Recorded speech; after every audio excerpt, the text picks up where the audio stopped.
va poursuivre cette session de conférence. Comme je vous avais dit, une succession de thématiques. C'est très dense, c'est dynamique aussi. On essaye de faire en sorte aussi pour vous donner envie d'aller aussi à la rencontre ici des gens présents et de creuser un peu plus. On va se poser la question, le big est-il toujours beautiful, avec la question de la course à la puissance des éoliennes.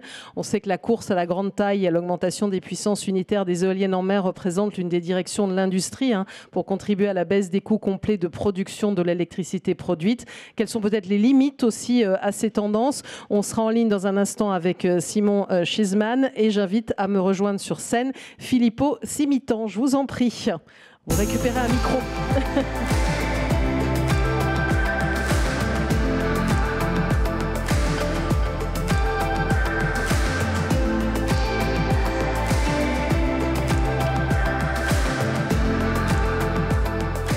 Bonjour, merci d'être avec nous ce matin. Donc, Filippo Simitan, président France de Siemens Gamesa Renewable Energy. Je vais vous faire témoigner dans un instant, mais tout d'abord, nous sommes en duplex avec Simon Schizman.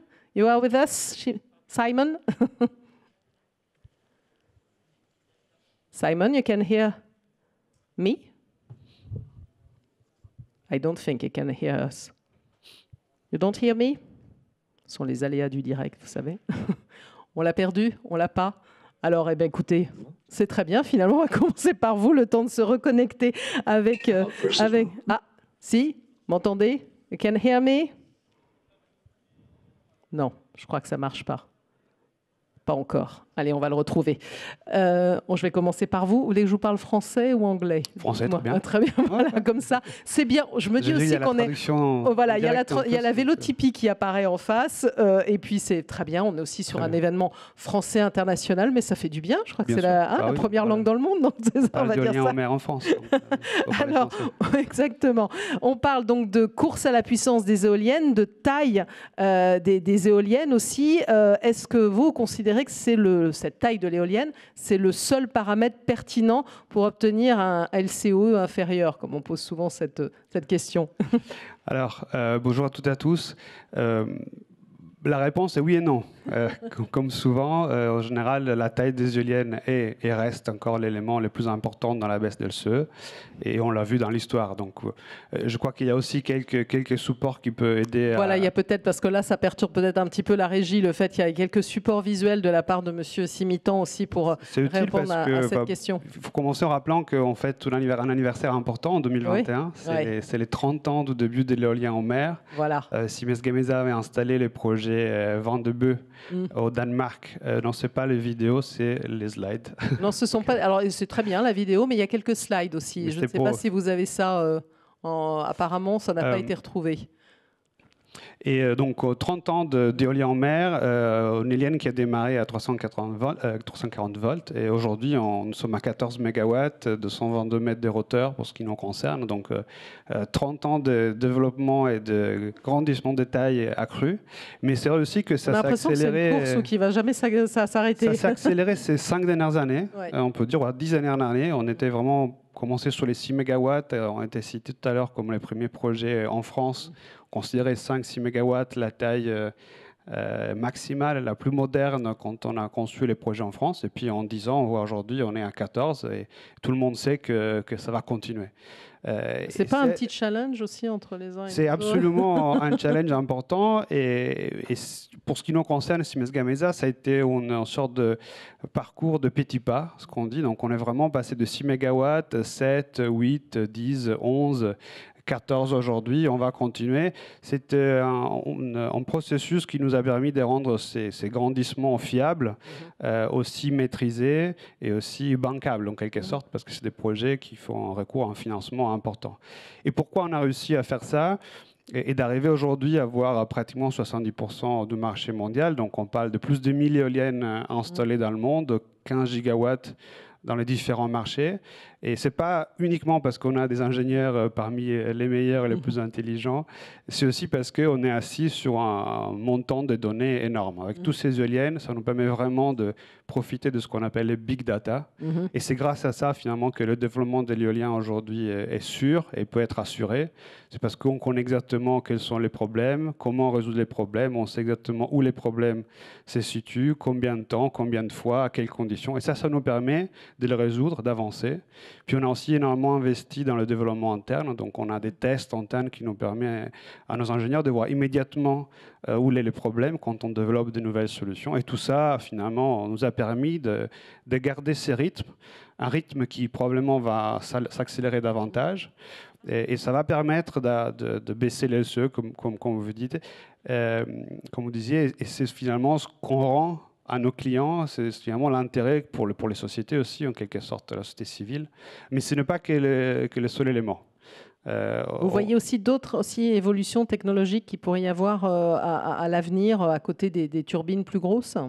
Finalement, l'LCE aujourd'hui, reste toujours en large partie influencée par la taille des éoliennes.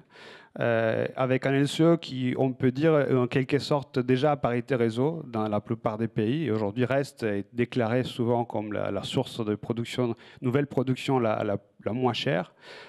Mais les marges de progression qu'on va continuer à avoir va être en quelque sorte redistribuées.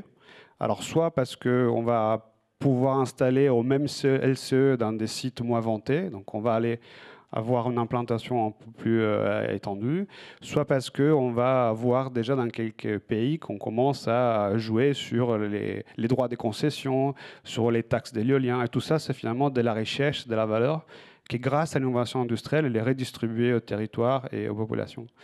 Et en plus de la taille, on voit très bien, on a les fondations sont un élément important parce qu'une éolienne, finalement, représente 30 à 40% de l'investissement d'un parc éolien. Il y a les fondations. Sur les fondations, on travaille en maîtrisant les charges, en maîtrisant les poids. Et ça, c'est important aussi pour les flottants, parce que c'est là où l'impact est encore plus visible. On travaille sur tout ce qui est maintenance prédictive, grâce encore à tout cet énorme volume de données qu'on a à disposition et qu'on utilise avec l'intelligence artificielle, avec tout un croisement de données. Et puis on a la logistique. Demey, on a parlé tout à l'heure, le PDG de Demey, c'est quelque chose qui est clé, c'est quelque chose sur lequel on a investi en termes d'innovation, en termes de partenariat, et aujourd'hui, ça reste une portion très importante des coûts d'installation. Donc là aussi... Oui, parce que c'est pas un peu aussi les limites aussi, parce qu'il y a quand même la fabrication, il y a l'acheminement, il y a l'installation en mer. Enfin, exactement. Plus c'est grand, exactement. Plus c'est ça influence aussi. Est-ce qu'il y aura les bateaux capables d'installer et transporter ces énormes éoliennes, ces énormes pales? Et pareil sur la partie réseau, finalement. RTE était là tout à l'heure. La qualité aussi électrique, c'est un facteur qui va finalement influencer les coûts. Et puis, comme vous dites justement, est-ce que les usines seront suffisamment grandes pour construire ces éoliennes? Donc voilà un autre enjeu. Vous avez pensé aux haricots magiques, vous savez. Exactement, exactement. C'est forcément un bon équilibre à trouver. Vous avez sûrement entendu les projets d'usine que nous avons à Havre. Nous sommes en train de construire la plus grande usine d'éolien en mer au monde. Combinaison de fabrication des pales et des nacelles et port d'installation sur le même site. Et forcément, on a envie, on a besoin que cette industrie, cette usine, comme toutes les autres, soit pérenne, donc soit capable de s'adapter aux évolutions techniques. Et donc, quel est le bon milieu entre tout investir aujourd'hui pour avoir des usines géantes, mais dont on n'a pas besoin aujourd'hui, et combien on va optimiser sur la performance, la compétitivité. Donc là aussi, l'enjeu industriel n'est pas de moindre. Et on a nombreuses innovations qu'on a introduites. Et puis pour finir, et c'était un peu le but de cette vidéo, il y a aussi un élément qu'on retrouve de plus en plus, qui n'est pas lié à la taille, n'est pas lié à l'LCE, mais qui est fortement lié à l'acceptabilité. Oui. Et qui est vraiment, pour nous, je pense, en tant qu'industrie et filière, l'enjeu des prochains 10 ans. Et notre contribution est très forte là-dessus. Et je pense qu'un bon exemple, c'était l'introduction des pales entièrement recyclables il y a quelques semaines qui va vraiment dans ce sens-là. Oui, d'ailleurs, on aura une séquence consacrée à ce sujet demain parce qu'il y a aussi beaucoup de fake news au cours de ce sujet-là. Est-ce qu'on peut recycler, pas recycler? Des acteurs s'engagent. Il y a un projet qui s'appelle Zebra aussi, notamment. Et vous, vous êtes engagé sur le recyclage aussi des pales d'éoliennes. Donc voilà, on ouvre le débat, mais c'est important d'en parler. Est-ce qu'on a retrouvé éventuellement Simon Cheeseman? Are you with us, Simon? Yes, I am. Good Yes, morning, Sabrina. hello. Marine Energy chez je vais y arriver, chez Orec Catapult. First of all, you want to say something about the UK ambition for offshore renewables in the challenge to be net zero by 2050? Yeah, certainly. So, hi, everyone. Sorry I can't be with you in Nantes. But I'm Simon Cheeseman from the Offshore Renewable Energy Catapult. We're a UK-based research and technology organisation. We work with academia and industry to develop innovative technology to drive down the cost of offshore renewables. We've got a lot of business contacts and people we work with in France, so it's great to be with you today. Thinking about the UK's ambition for offshore wind, then we've set ourselves some challenging targets for achieving a net zero position by 2050. And our sort of assumptions for offshore wind, we've got sort of three scenarios really that we're sort of modelling. And these range from around 50 gigawatts of offshore wind, 75 gigawatts of offshore wind, possibly up to 150 gigawatts of offshore wind. And so, you know, at the moment we've got about 8 gigawatts of offshore wind at the moment. So, you know, it's a significant increase that we're looking for. And we've had a lot of success with fixed bottom offshore wind in the North Sea along the east coast of the UK. We can see the limits of that though, and now we're exploring, the same as many other countries, opportunities for floating offshore wind. In deeper water where the winds are more consistent, and we can push the floating offshore arrays further offshore, so we don't get this issues about arrays on the horizon. So we've got a number of activities going on. We're at full blast to build out offshore wind, certainly in Scotland and along the east coast.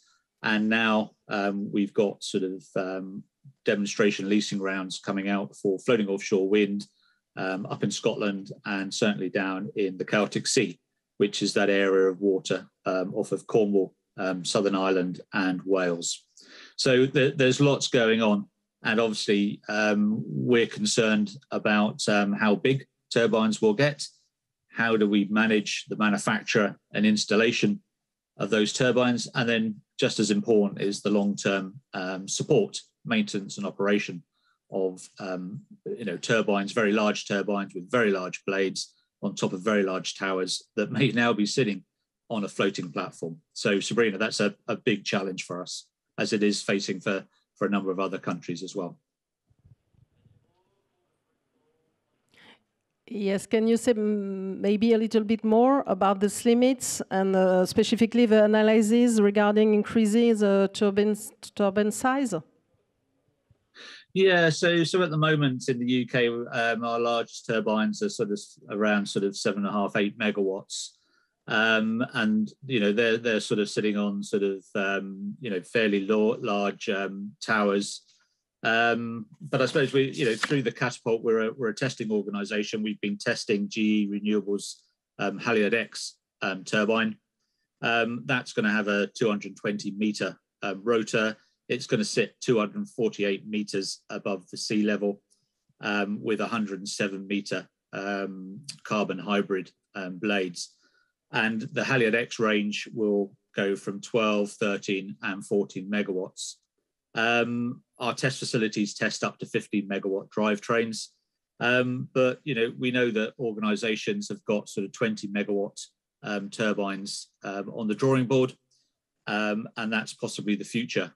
But the problem is it's, you can build taller buildings, but it's more of a challenge to build a taller turbine when you've got a very heavy nacelle at the top of that turbine tower, and you've got blades turning that's creating vibration and movement all down that tower.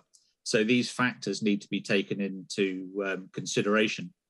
And also, offshore, the limits in terms of what you can do when you need to replace those blades. The blade material is becoming much more reliable.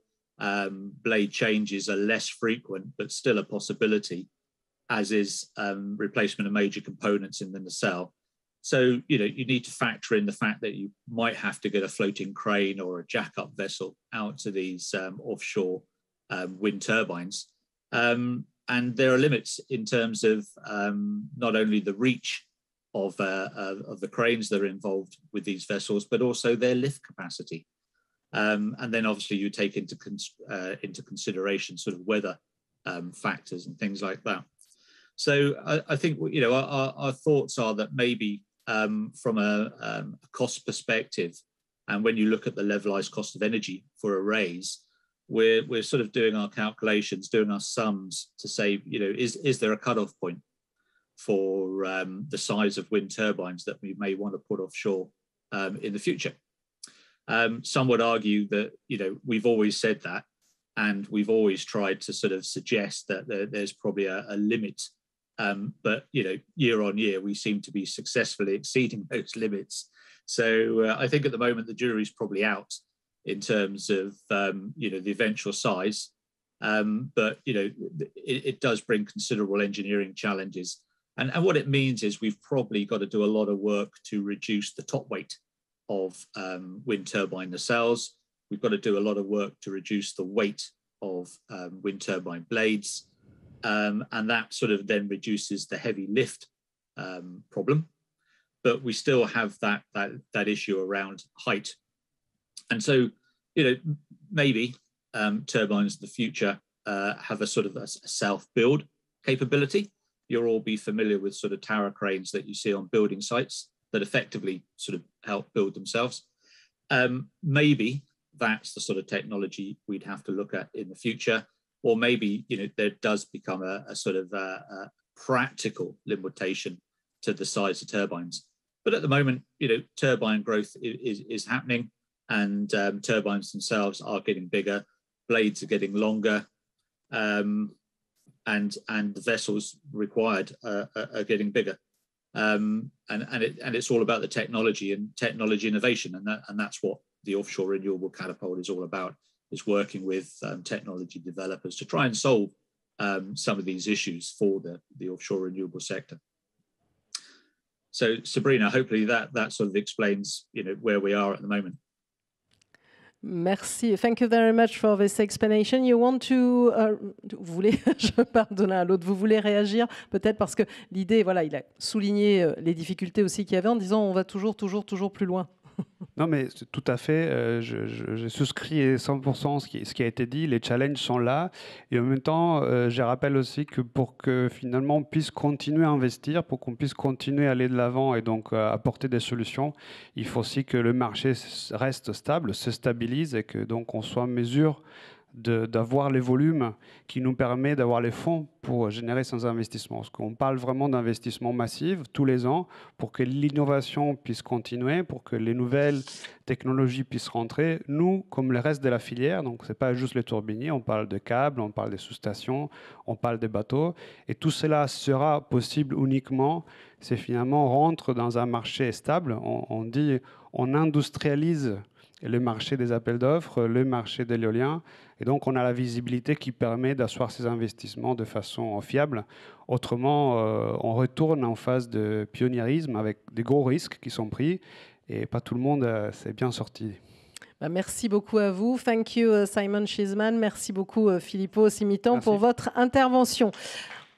Oui, on peut vous applaudir.